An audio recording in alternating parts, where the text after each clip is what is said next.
معزز ناظرین و سامعین، السلام علیکم ورحمۃ اللہ تعالی وبرکاتہ۔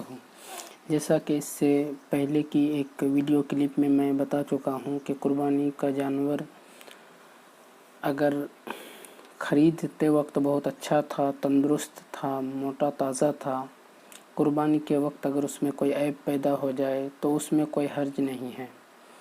بہرحال اگلا سوال دیکھتے ہیں۔ گائے کے شرکاء میں سے ایک کا مقصد صرف گوشت حاصل کرنا ہے تو اس ایک شخص کی وجہ سے کسی کی قربانی نہیں ہوگی۔ در مختار رد المختار، بحر شریعت 15 جلد صفحہ نمبر 142۔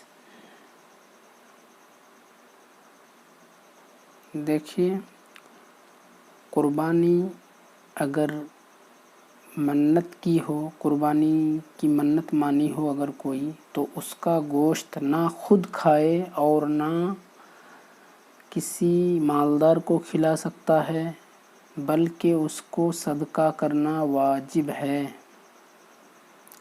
یہ کتاب ضیلعی میں ہے اور بحر شریعت 15 جلد صفحہ نمبر 143 میں یہ مسئلہ ہے۔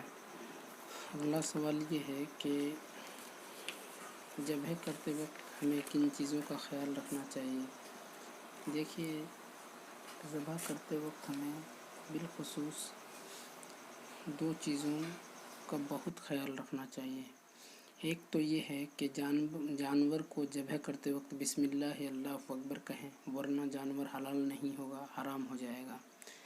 اسی طریقے سے دوسری بات یہ ہے جس پر ہمیں خاص توجہ دینے کی ضرورت ہے، وہ یہ کہ جانور کے گلے میں جو 4 رگیں ہوتی ہیں ان میں سے اکثر کا کاٹنا ضروری ہے، یعنی کم سے کم 3 کاٹ دیا ہو۔